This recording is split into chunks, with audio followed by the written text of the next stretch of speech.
بسم الله الرحمن الرحيم، والصلاة والسلام على سيدنا محمد وعلى آله وصحبه أجمعين. اللهم صل على محمد وعلى آل محمد كما صليت على إبراهيم وعلى آل إبراهيم، وبارك على محمد وعلى آل محمد كما باركت على إبراهيم وعلى آل إبراهيم في العالمين إنك حميد مجيد. صلوات الله البر الرحيم والملائكة المقربين والأنبياء والصديقين والشهداء والصالحين على سيدنا محمد بن عبد الله صادق الوعد الأمين، وعلى أزواجه أمهات المؤمنين وعلى آل بيته الطيبين المطهرين وصحابته الغر الميامين وعلينا معهم إلى يوم الدين آمين.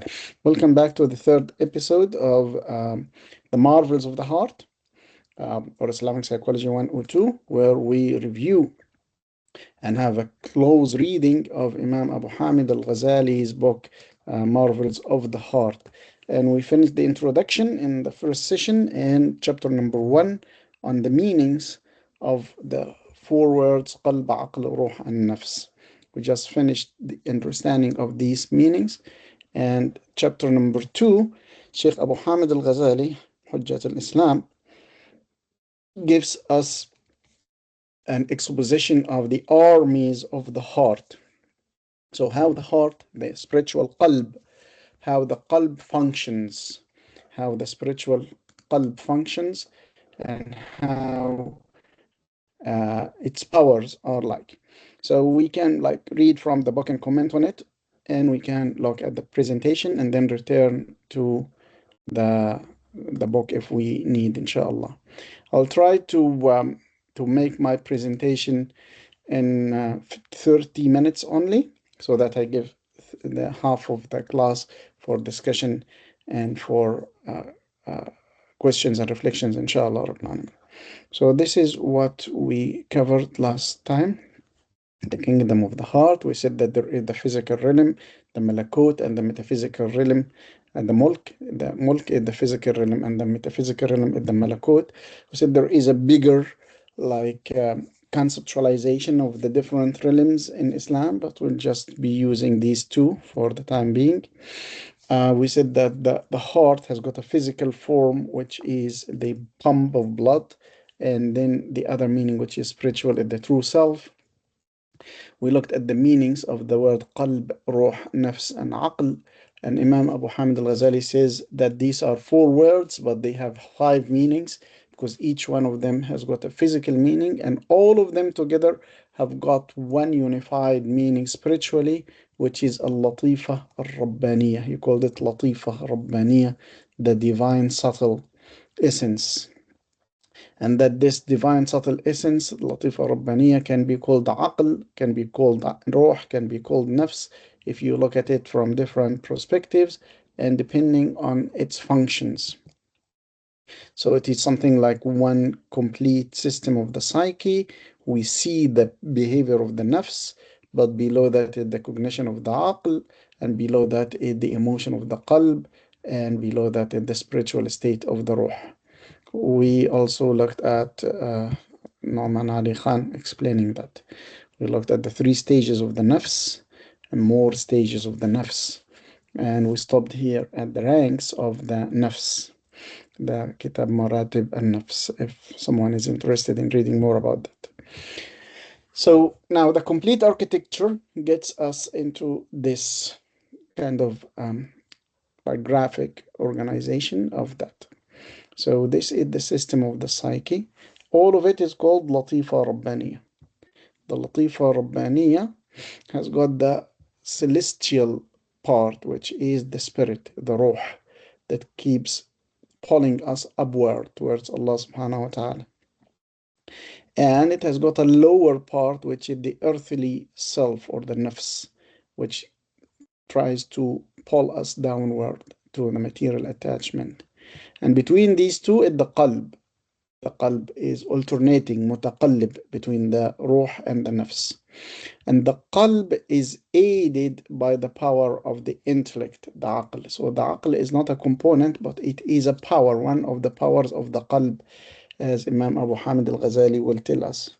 While the nafs part is earthly and base, but it can be trained, and it can be purified, and it can be disciplined, so it can move from the ammara, commanding evil, to the lawama, lawama, reproachful, to the mutma'inna. And once it becomes the mutma'inna, it gets in union with the ruh.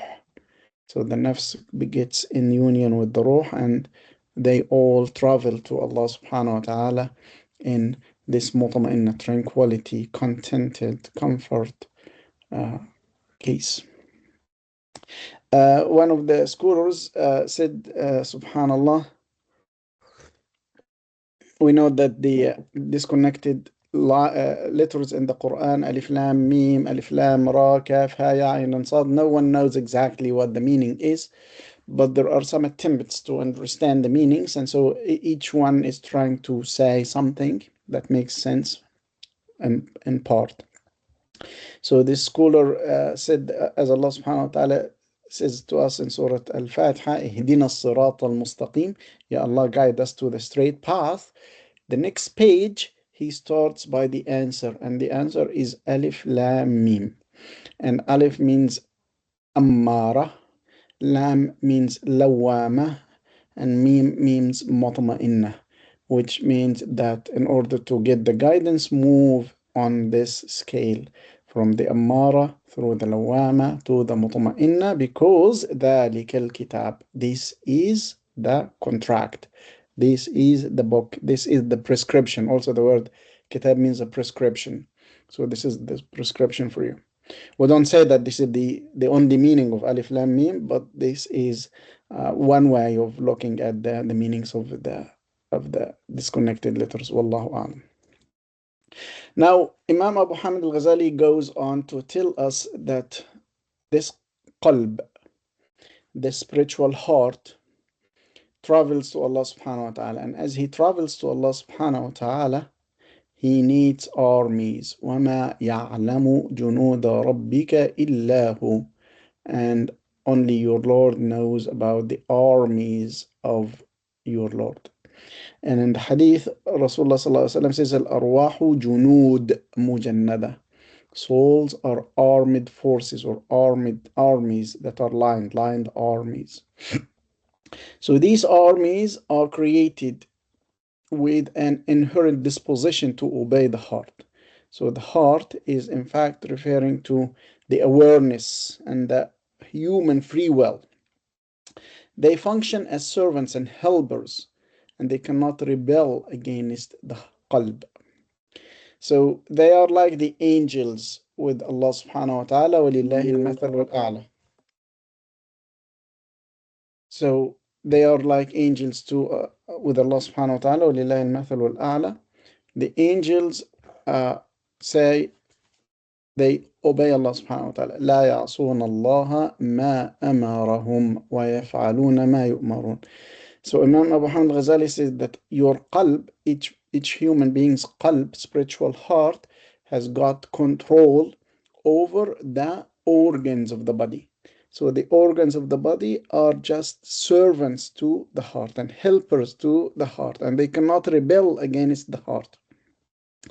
However, one difference between the analogy between angels and Allah subhanahu wa ta'ala and the organs and the qalb is that angels know that they obey Allah subhanahu wa ta'ala, but the physical organs and members of the body, they obey blindly.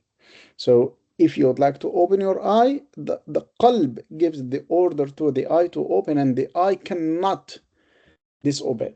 The eye will open without knowing why. Allah subhanahu wa ta'ala made the organs of the body obey the qalb without thinking and without any opposition. This means that the whole body is the vehicle of the qalb. The whole body is the vehicle of the qalb. The qalb must dwell in a physical body to travel. And the destination is the journey to Allah subhanahu wa ta'ala. And in order to go to Allah subhanahu wa ta'ala, this qalb has to go through this dunya phase of our creation through a body in order to process through this dunya. And this body also needs provision. And the provision here includes the knowledge of what will keep the qalb intact. So he says that the internal armies of the qalb include three classes. The will, that you have a will to obtain something that benefits you or to keep away from you anything that will be harmful for you. So the will is not enough. You need also the power to execute the action. So I would like to move my arm. This is my will, but my arm has not been moved yet. If it is in a cast or if it is broken, this will impede my power. But if it is sound, I can move my arm. So now this is the power to move and to get the desired ends. But just having the will and the power is not making you any different from animals. I mean, animals do the same thing. Animals would like to attack and they attack, would like to run and they run. Then the third class is the perception. You have your intellect, and your intellect will perceive the outer world for you, and your intellect will give you advice on what to do. So sometimes you would like to drink. I mean, you're so thirsty and you have water in front of you. So you have the will to drink and you have the power to drink. But the intellect tells you, oh, no, you are in Ramadan. You're fasting. Leave it. Just wait a few hours and you will be at Maghrib time. So this intellect will ask you not to do it. And this is what makes the human qalb, spiritual qalb, is different from animals. Animals just follow their instincts. Human beings have got the intellect. So he said that there are two forces in the qalb. The force of the appetence, he calls a shahwa, and it is the drive. So Dr. Jahan last time asked whether these are the drives or not. We said yes, these are the drives. We have two major drives according to Imam Abu Hamid al-Ghazali. Shahwa drive, or the appetence drive to procure food and sustain profitable things and to preserve the body and to keep alive. And the shahwa does this through the hands and the organs, the physical organs. And then the ghadab, the anger. And the anger is the drive that keeps you also surviving by keeping harmful things away from you. And they are also using the same instruments that the appetence is using. So the power of the human being is the part where the physical body obeys the order of the qalb, of the spiritual heart. Imam Abu Hamid al-Ghazali says that the power of the body are linked to the inner abode or to the inner intellect part. So he says that the eye can see, but the true meaning of seeing and the true understanding of what they see can only be done through the insight. So the seeing is just receiving the images, but making use of the images, making meaning of the images, this is something, another army of the qalb. And he said that this is located in the brain. The ear can hear, but the meaning of that and keeping that is through the memory. And he also locates it in part of the brain.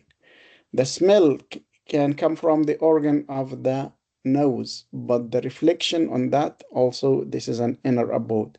The taste by the tongue and the recollection of the taste, the touch, and then the common sense. Allah subhanahu wa ta'ala in the Quran says, أَلَهُمْ أَعْيُنٌ لَا يُبْصِرُونَ بِهَا أَمْ لَهُمْ آذَانٌ لَا يَسْمَعُونَ بِهَا. So أم لهم قلوب لا يعقلون بها إنهم إلا كالأنعام بل هم أضل أولئك هم الغافلون. So Allah subhanahu wa ta'ala said those who are heedless, they have these parts, the physical senses, but they do not make use of these related inner abodes. They have eyes, but they do not see with them. They have ears, but they do not listen with that. And above all, they have hearts, but they do not contemplate using their hearts. Which means that, subhanAllah, these are the physical parts that are obedient to the heart, but these are the inner parts that are armies for the intellect. He tells us that when we perceive something, we start by going through the eye, we see the physical object, and then we keep it, we perceive it and hold an image of it for the imagination, and then the imagination moves it to the memory to preserve the captured image over time, and then we recollect and reflect on it, and then this together becomes a meaning sense of impressions, and you find into understanding, and it will be like the core values or the storage of all the memories and all the learned and all the knowledge that are in the qalb, that are stored in the qalb, like combining together common sense. So this chapter, Imam Abu Hamid Ghazali, in fact, like he finishes by saying that I know that this is heavy to understand, so I will give you examples, I will give you analogies, I will give you a metaphorical comparison to understand what I mean. So he says that the heart or the qalb is the throne, and the breast, the sadr, is the seat. Just he says like Allah subhanahu wa ta'ala has got arsh, and he has got al-kursi. Okay, we recite ayatul kursi. الله لا إله إلا هو الحي القيوم لا تأخذه سنة ولا نوم له ما في السماوات وما في الأرض من ذا الذي يشفع عنده إلا بإذنه يعلم ما بين أيديهم وما خلفهم ولا يحيطون بشيء من علمه إلا بما شاء وسع كرسيه السماوات والأرض. So he says that the kursi of Allah and the arsh of Allah subhanahu wa ta'ala, if we make like some comparison, we would say that the sadr that Allah subhanahu wa ta'ala created for us is this kursi. And the qalb salim, especially the subtle heart, the sound heart, is the throne on the seat of that. And this means that this is the latifa rabbaniya that Allah subhanahu wa ta'ala have given us in order to know Him, to travel to Him, and to get information and knowledge to help us in our journey to Allah subhanahu wa ta'ala. So this anatomy of the qalb, of the spiritual heart, include the qalb salim has got a will. The will is driven by the appetite or appetence and by anger. This drags or gets what benefits it, and this wards off what harms it. Then there is also the power to do it through the muscles and through the inner perception of that. And then there is the perception, the intellect, that will get us the senses that will receive the images and the khawatir and the ideas and the thoughts, and then the inner ventricles, the part that will process all the information that come from these together. Bismillah ar-Rahman ar-Rahim. So we move on, keep on this by coming here. Bismillah ar-Rahman ar-Rahim. As we said that the qalb has got forces, subhanallah, some of the forces are allied forces of the qalb, and some are rebellious. So sometimes they will do something against the will of the heart. And the rebellious part is not the physical. So Allah subhanahu wa ta'ala made the physical body to comply to the will of the qalb. But it is part inside the qalb, which is the nafs part, that can sometimes deceive and sometimes not follow the command of the qalb. So he gives us, this is chapter number 3, he gives us 3 metaphors. He gives us first the metaphor of the kingdom. He says that the qalb is like a kingdom. In this kingdom, there is a sincere minister. This is the intellect, al-aql. And there is an evil slave. This evil slave is cunning.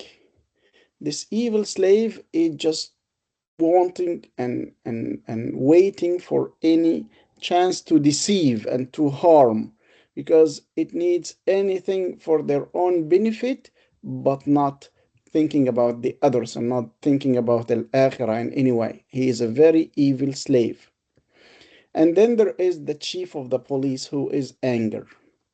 So he says, if the chief of the police is used to discipline the evil slave will be afraid from the chief of the police, so he will be compliant and he will be obeying orders, and then the chief of the police will get this evil slave back to the minister. The minister will give it advice, will give it counsel, and then the kingdom is saved and the qalb is saved. If this evil slave is left loose and the chief of the police does not get him to the wise minister, sincere minister, then the kingdom will be in jeopardy of having all the evils coming to them. Another example, he says, it is the example of the frontier. And the intellect here is the king. And the appetence or the desire is the enemy invader. And anger is the frontier guards. So if the frontier guards leave their frontiers, the enemy will get inside and the king will be killed or will be marginalized. The intellect will be marginalized, and so the whole city will not be safe. While if they keep on guard, the enemy cannot invade and the king is sound. A third example he gives the example of the hunt. And he says that this is all the qalb. Within this, the skillful horseman is the intellect, the aql. The horse itself is the nafs, the appetence, the shahwa, the desire.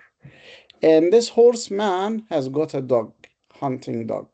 And this hunting dog is al-ghadab. If the skilled horseman has got control, then his dog will use his powers in hunting and in helping the horse.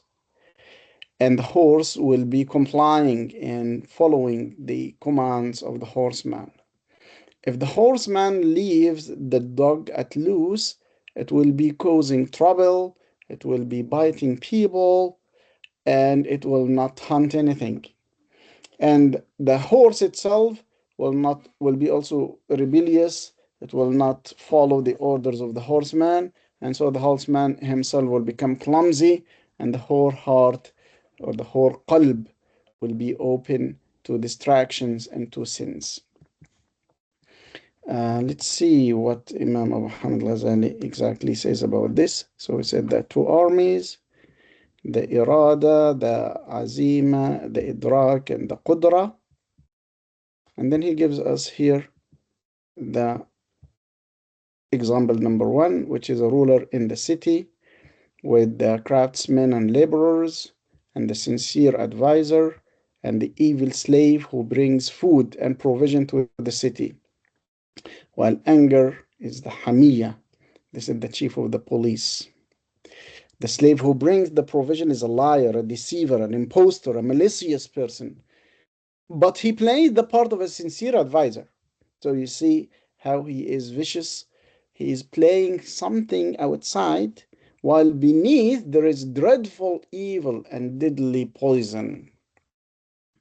Imam al-Busayri says in his poem Al-Burda, ولا تطع منهما خصما ولا حكما ولا خصما فأنت تعرف كيد الخصم والحكم. He says your nafs and your shaitan sometimes will come to you and say, we are good advisors for you, we give you good advice, so do not listen to them and do not follow their advice. When the ruler seeks the advice of his minister and shuns the counsel of this evil, vile slave, inferring indeed from his counsel, the chief of the police disciplines the slave and brings him under the authority, then all of this will be good for the qalb. He says in the Quran, Allah subhanahu wa ta'ala says, أَرَأَيْتَ مَنِ اتَّخَذَ إِلَهَهُ هَوَاهُ وَأَضَلَّهُ اللَّهُ عَلَى عِلْمٍ. So have you seen such a one as takes as his God his own vain desire? Referring to this evil slave who seems to be giving the advice, but they are just following their own whims. وأما من خاف مقام ربه ونهى النفس عن الهوى فإن الجنة هي المأوى. And those who fear Allah subhanahu wa ta'ala, they fear the standing before Allah and restrain their soul from the lower desires, for them is paradise. Second example is that the city and the mind here is the king, and there are arms and halberds, and the nafs or the appetence and anger. The appetence is like the enemy, and the anger are like the guards that are stationed. And in fact, this example of having the frontier and people standing at the frontier and stopping the enemy from entering, this is what Rasulullah sallallahu alaihi wasallam referred to when he said, we returned from the lesser jihad to the greater jihad. So as we were standing on the frontiers in this dunya, in the physical world, we have another internal world that we need to keep on guard for. And Allah subhanahu wa ta'ala says, الذين يجاهدون في سبيل الله بأموالهم وأنفسهم. So the ayah says, لا يستوي القاعدون من المؤمنين غير أولي الضرر والمجاهدون في سبيل الله بأموالهم وأنفسهم فضل الله المجاهدين بأموالهم وأنفسهم على القاعدين درجة وكلا وعد الله الحسنى. So Allah preferred those who strive with their wealth and their person a rank above those who sit still. The third example he gives is the example of the horseman with his horse and his dog. If the horseman is clumsy, which is the intellect is clumsy, his horse becomes ungovernable and his dog becomes vicious, and so he cannot guide the horse under him, nor his dog will keep in any obedience, and this will be like getting him into his own perish and end. The clumsiness of the horseman is like the ignorance of a man who does not listen to the qalb in general. So this is like chapter 3. We can move on to chapter 4, but let's have some questions and comments on this part. If we have time, we can get into chapter 4, inshallah. So if you have questions or comments, we can read that. Yeah, go ahead, Dr. Jehan. Assalamu alaikum wa rahmatullahi wa barakatuh. I think Lena Kutub had a hand before me. Yes, Sister Lena, go ahead. No, go ahead, Sister. I'm fine. I can go next. No. Okay. I had a couple of comments and a question. If you go back to the slide of memory, a comment about that is I'm amazed at this was the 8th century or the 9th century. Yeah. Right. Yeah, so, yeah. you know, the understanding of how memory is formed is something that happened much later yeah, in Western medicine. So if you bring it up, I just wanted to look at that again. This the as one? To how he describes, no, the memory. I don't see the slide. I'm seeing, no, this, yes, retentive memory and reflection and recollection. That one, yes. Yes. So, you know, this is quite advanced in sort of understanding of the brain's functions. Yes. And the different parts that are required. So firstly, when you see something or you hear something, so you have auditory and visual memory, and you encode it. You're calling it encoding. So you have short-term memory, right? So and then it kind of gets a flavor of emotion that goes with it. So the amygdala works as well. Yes, To give amygdala, you, yeah. so it gives you some, so you're talking about reflection. So I'm wondering whether that's like putting a value to the memory or an association to that memory, and then it is retained. And then when you need it, you bring it out as a working memory, right? So if you're doing something, you bring it back, recollection.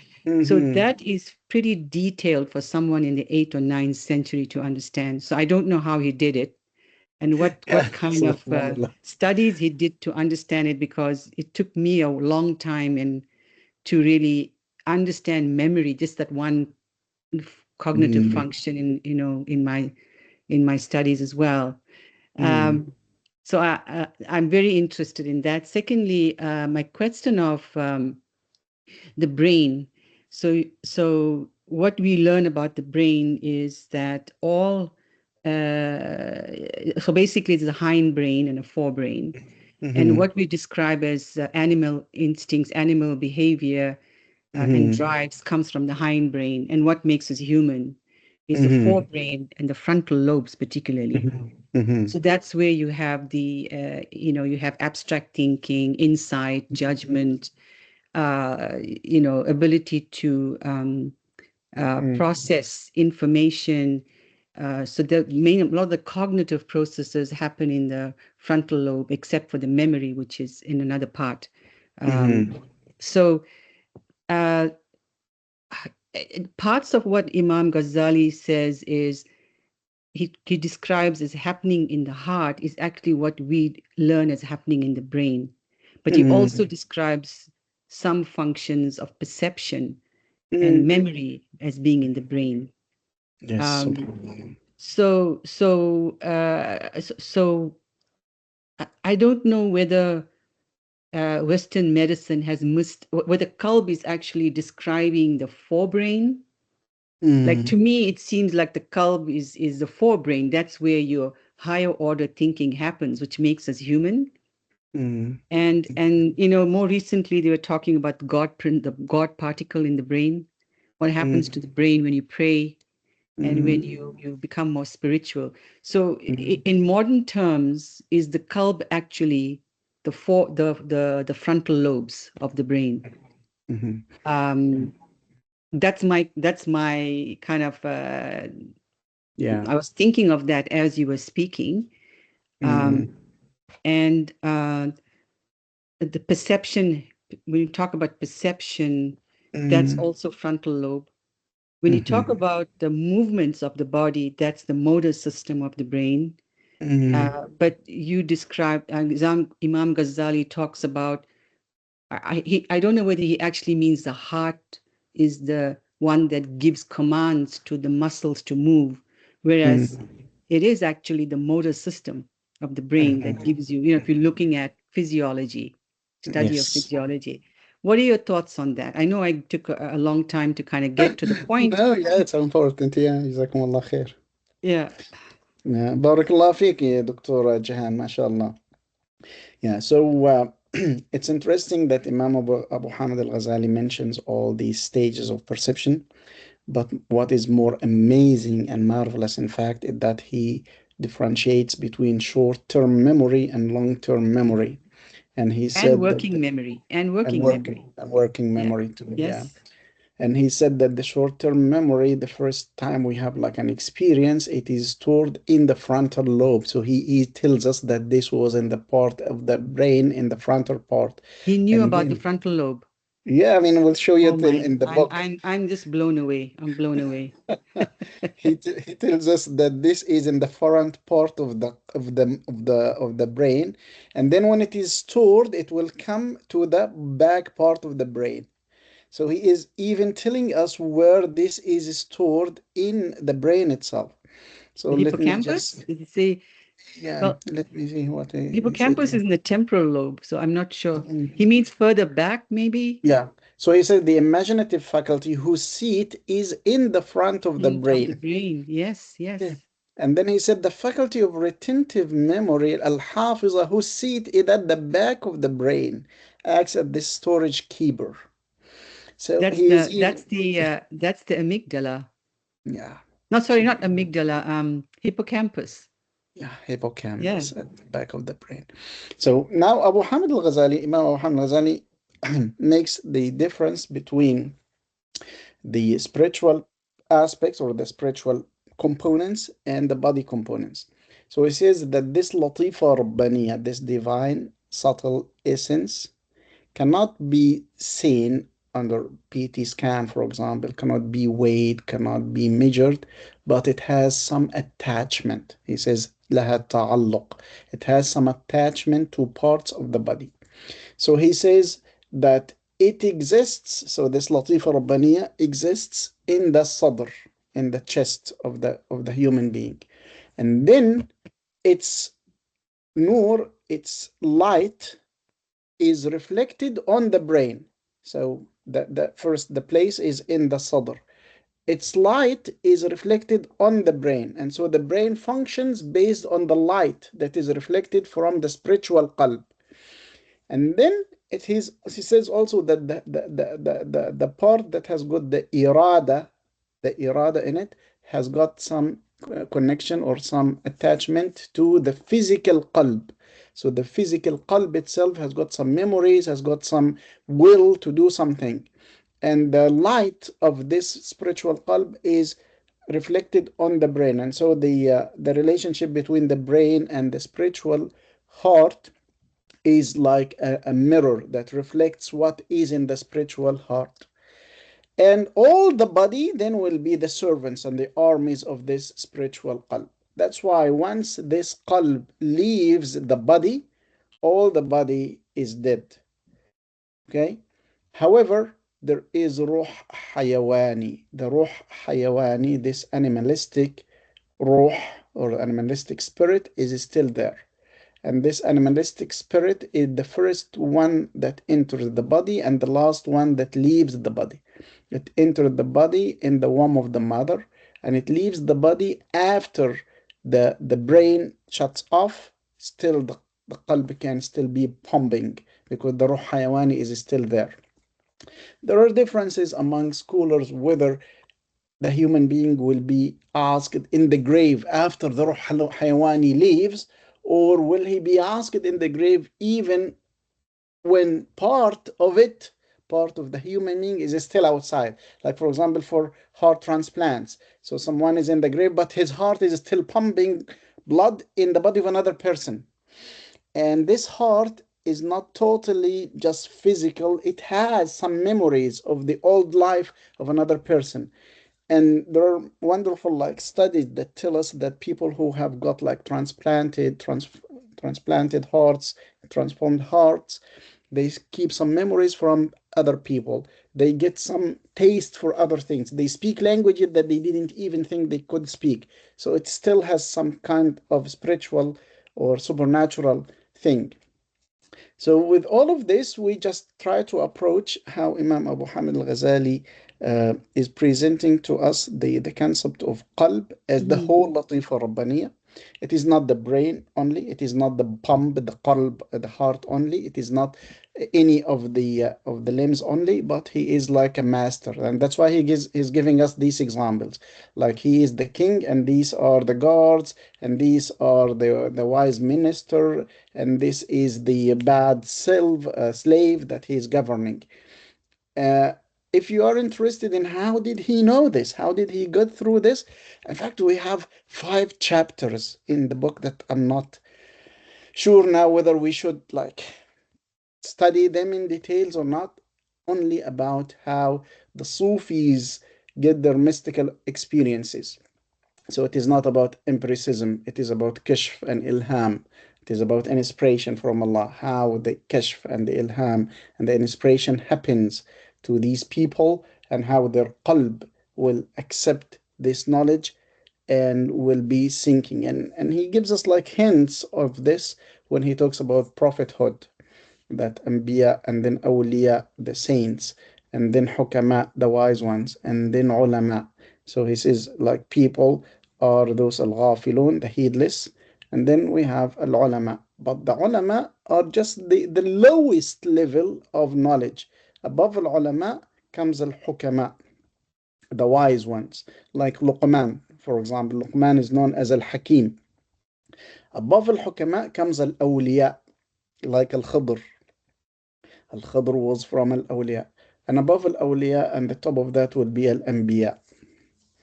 So receiving different levels of knowledge for different people is not an easy thing to understand. But let's see, inshallah, what he says in these chapters.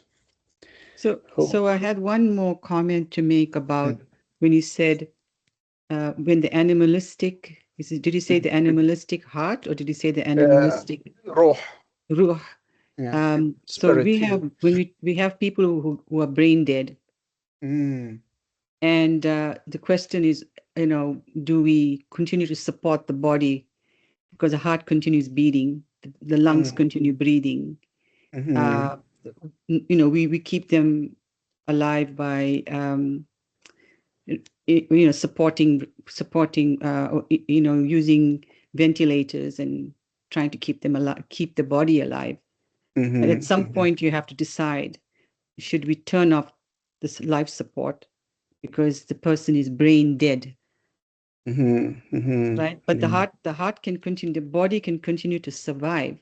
So basically that's the animalistic part of you that can be kept alive, but maybe your ruh is already gone. Your ruh is probably has already left your body then in that case.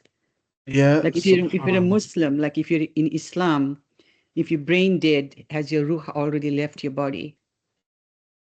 Yeah.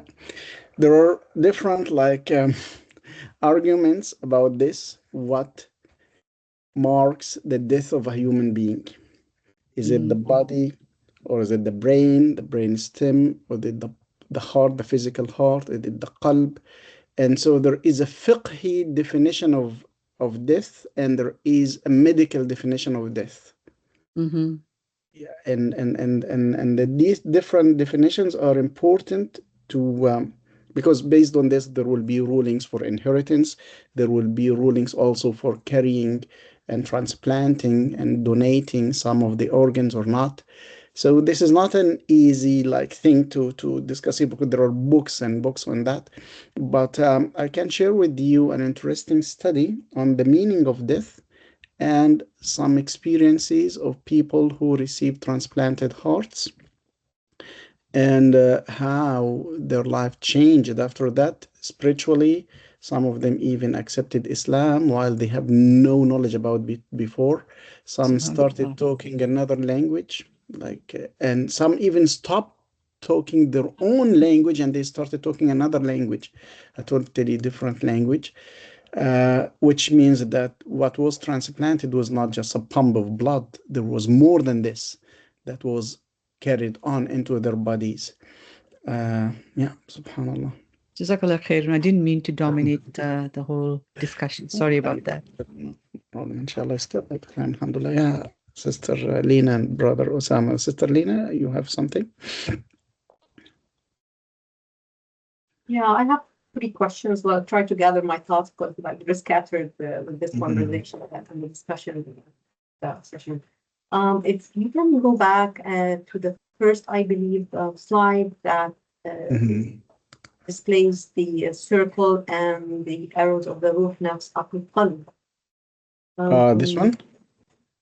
Yes, that's one. Is it for a reason that he put the qalb and the aql at the same level because they interact, agree based on the desire and making a judgment by the qalb? And is it for a reason that order? For sure, the ruh on top and the nafs is the lowest. Yeah.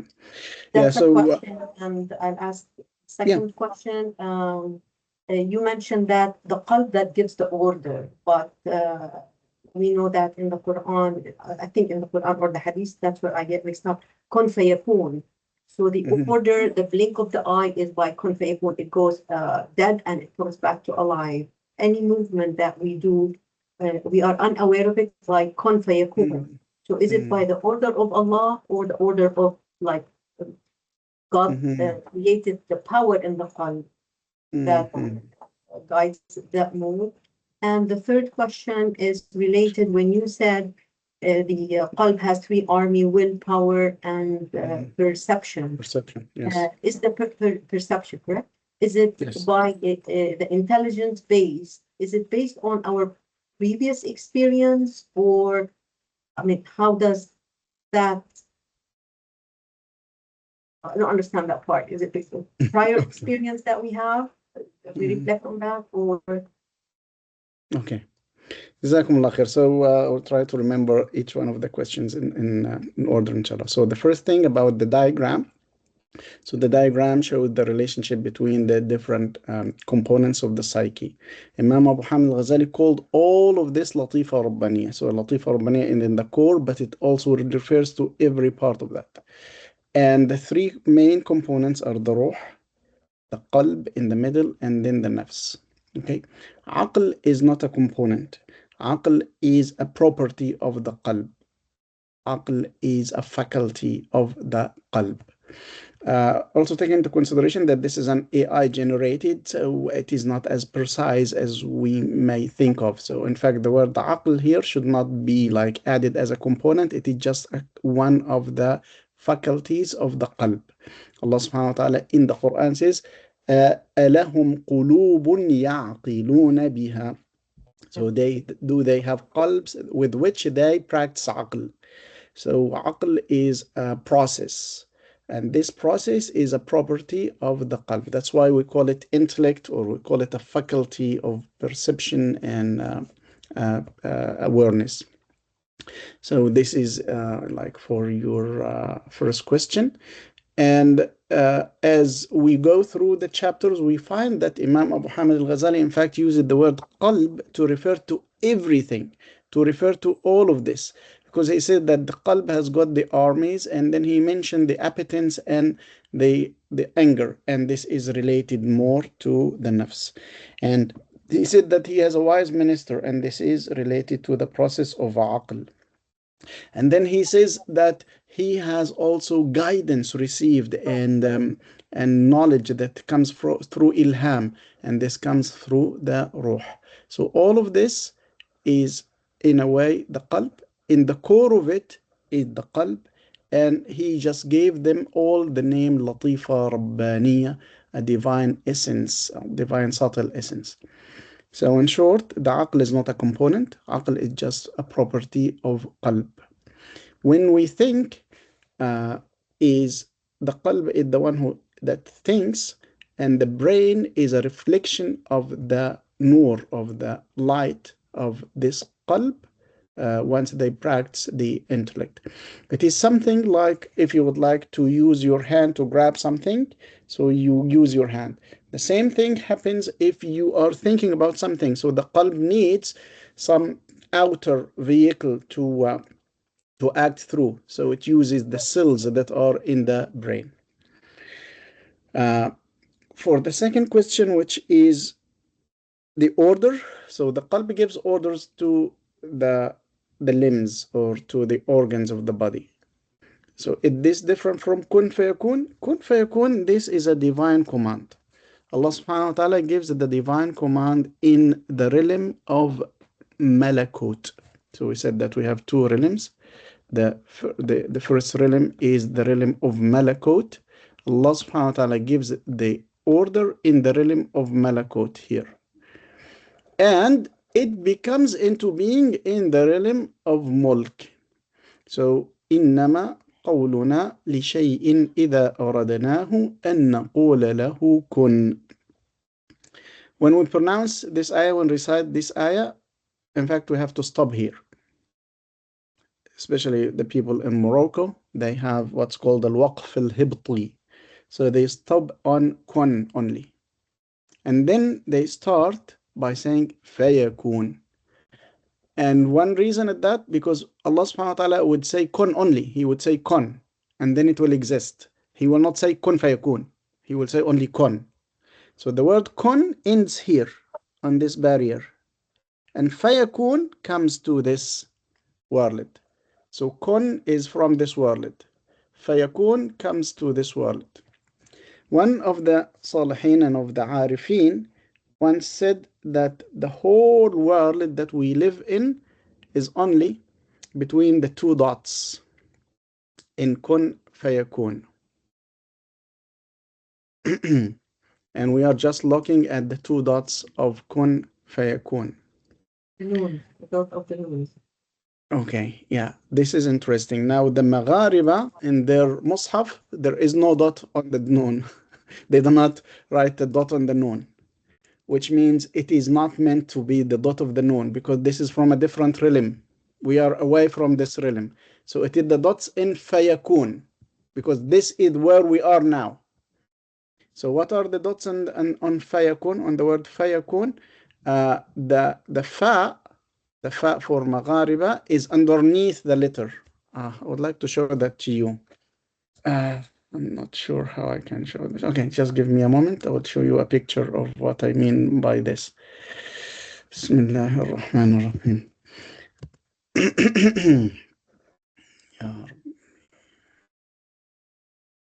I have a picture here. I will show it to you, inshallah. Yes, here is the picture. I will share the screen now.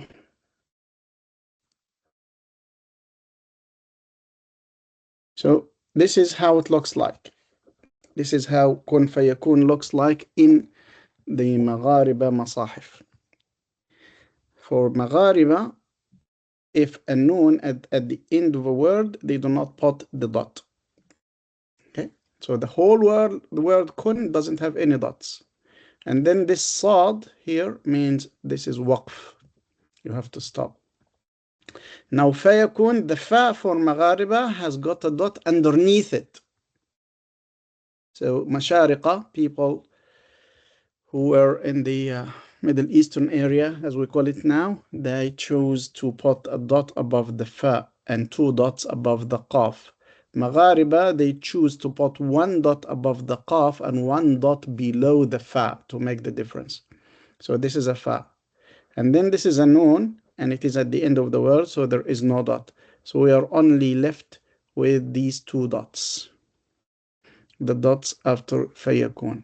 So this scholar says all this world that we are in, it just beholding the two dots of fayakun, which means that we are just a very tiny part of the creation of Allah subhanahu wa ta'ala. Allah subhanahu wa ta'ala will make the order of kun in the realm of malakut, the metaphysical realm, and it will come into being in the realm of mulk. Now, what about the qalb giving orders? The qalb gives order by the will of Allah subhanahu wa ta'ala. Allah subhanahu wa ta'ala says in the Quran, وَاللَّهُ خَلَقَكُمْ وَمَا تَعْمَلُونَ. Allah خَلَقَكُمْ وَمَا تَعْمَلُونَ. This means that Allah subhanahu wa ta'ala gave you free will to do the acts. So you choose to do the act, and Allah subhanahu wa ta'ala create the act for you. So everything is created by Allah, but you are the one who took the decision. وَهَدَيْنَاهُ النَّجْدَيْنِ. So we guided the human being to the two paths, and they are the ones who made the choice.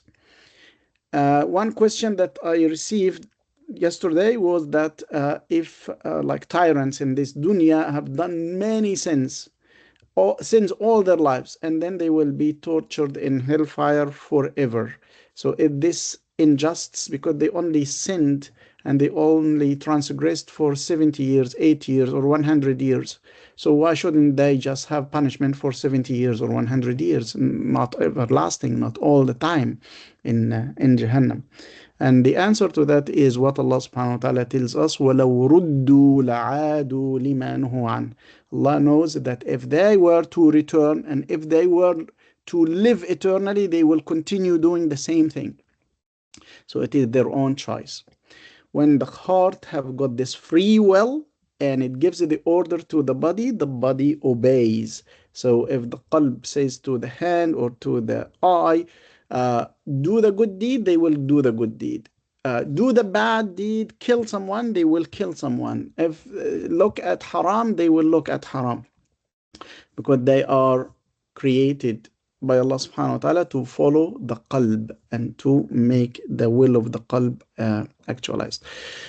Your third question is about memory and how memory is formed. Is this the question, right?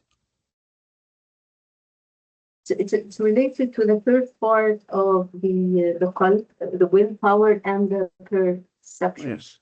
Yeah. So there are three wills. These are the arms of the qalb. The will, which is to get something that benefits you and to shun away something that harms you. And then the power. So this is just the idea, the will. And then the power to get this will into being using your own senses, your own muscles, and then perceiving of what you get. Imam Muhammad Ghazali says you can think of food and then you can grab food. But if you have no knowledge about the taste of food, if you have no knowledge about the amount of food that fills you, if you have no knowledge about the different types of good food and bad food and poisonous food, then this will not help you. You need the power of perception. And the power of perception will be through all the senses, and the senses will get into the internal interpretation of the senses as he made these, that the sight comes from the eye and the hearing comes from the ear, but the real meaning comes into the brain, the vernaculars of the brains. Wallahu alam. I hope this answered your question. Thank you. Yeah, we need also to please read the material, the book, because sometimes some of the answers are in the book, and we can get more examples of this. Brother Osama, you raised your hand.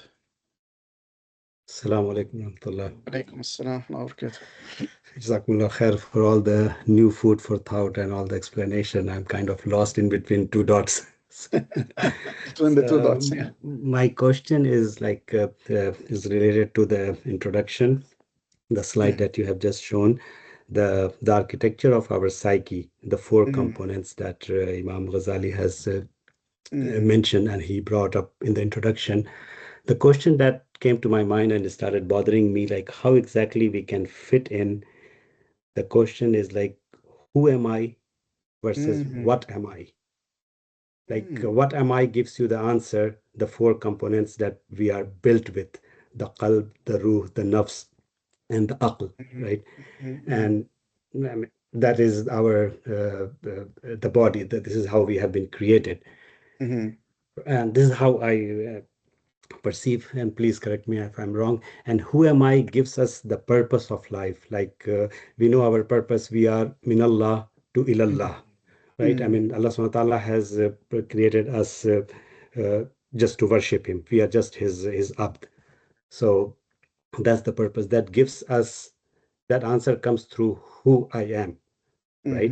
And what I am most likely gives us through the four components, the not only metaphorical components, the four physical components, or if we can correlate with our aql, with our ruh. I mean, those are not tangible components, but still we can relate with these for the psyche, the four architecture of our psyche. The question is like how exactly we can correlate the four components, or we can like adjust in between these two questions. Who am I versus what am I? Right. Jazakumullah khair. This is a deep and difficult question that like scholars and philosophers always think about. Who is the human being? What is the human being? In the Quran, Allah subhanahu wa ta'ala mentions many stages of the creation of the human being. So sometimes the human being is mentioned as created from turab, and sometimes from water, and sometimes from clay, and sometimes from salsalin kal fakhar, so like burnt clay. And then Allah subhanahu wa ta'ala also says فَإِذَا سَوَّيْتُهُ. So it seems like we are having layers of creation. Part of this was the water, and then the dust, and then the clay, and then the burnt clay. And then we have taswiyah, which is making a new creature. And then we have the nafkh. Allah subhanahu wa ta'ala made the nafkh, وَنَفَخْتُ فِيهِ مِنْ رُوحِي. So these layers, it seems like, what am I? Each one of these layers is still there. each one of them is still having some connection with the system of the psyche that was blown into us after that. Part of it will be watery and easygoing. One of them would be like harsh, like clay, and some of that will be like having a timber that is different, a fiery timber, for example. In addition, Allah subhanahu wa ta'ala created us in the ones of our mothers, and also stages, other stages of nutfa, alaqa, mudgha, idam. And this was the creation that was given into this humanity in reproduction. So these stages of who I am physically and spiritually, and like what am I, and then who am I as a abd to Allah subhanahu wa ta'ala. And Allah tells us وَفِي أَنفُسِهِمْ أَفَلَا يُبْصِرُونَ. In themselves do not they contemplate, do not they reflect in their own cells, in their own nerves, in their own capacity of thinking, of their own memory, but also in their own spiritual connection, in their own drives for evil or for good. And subhanAllah, many studies show that the human beings can lose track of their morality once they have given, they are not like watched over, or there is no law to govern them. So only the fear of Allah, the waza', the fear that there is a supreme being who is watching over me, that can only stop me. They found out that crimes in New York will be at the highest level when there is an outage. So when there is an outage of electricity, this means no cameras, no alarms, then crime will come, because no more watching over, and because there is no internal refrain from doing haram, being mindful of Allah subhanahu wa ta'ala. So our time is up, but I would like to share with you something before we leave. It is not in the chapters that we had with Imam Abu Hamid al-Ghazali, but it is in fact related to the discussion of the intellect in the heart or in the brain, because there are different stands on this. So some jurists, mutakallimin and fuqaha, they say that it is in the brain, because like the intellect becomes dysfunctional when the brain is injured. So it is on the brain only. But the majority, especially of the fuqaha of the Shafi'i and Maliki position, and Imam Abu Hamid al-Ghazali was Shafi'i, say that it is in the qalb, in the metaphysical heart, while it has a metaphysical light linked to the dimagh, which is the brain. As I said, it is the light of the heart, of the metaphysical heart, that is reflected on the dimagh. Imam al-Bajuri says that the healthy functioning of the brain may be a condition for its sound operation, even if it were located in the heart, but the brain itself should be sound, should be physically sound, healthy, in order to get this functioning and working. Wallahu a'lam. I think there is a question. One quick question, Sheikhana, like Yes. Related to the last slide that you were mentioning, the three armies that you mentioned, the will, the power, and the perception, right? How those three component of the heart or the armies are connected to the other three armies that in the book, in I believe chapter 3 or 4 mentioned that heart has another armies, that knowledge, wisdom, and reflection. So those three are connected to the other three, or they are kind of overlapping them? Yeah, Jazakumullah khair. They are connected. Chapter 4 gives us more explanation of how they are connected and how Allah subhanahu wa ta'ala made it easy for the heart, made it accessible for the qalb to use them for getting benefit and for warding off harm, and in understanding the reason for the creation and why we were created, and getting to know Allah subhanahu wa ta'ala. I have some questions in the chat. I'm sorry I didn't see them. How does this work for non-Muslims who are good but do not believe in Allah subhanahu wa ta'ala? When you say aql is a faculty, does it mean that the heart is righteous? The aql will be working on common sense. Basically, this stays similar to the four temperaments with the current question. Okay. So we are now, as Imam Muhammad al-Ghazali say, we are referring to the human being in general. We are not referring to Muslims or non-Muslims. And this is just a theory, and this is the conceptualization of Imam Abu Hamid al-Ghazali.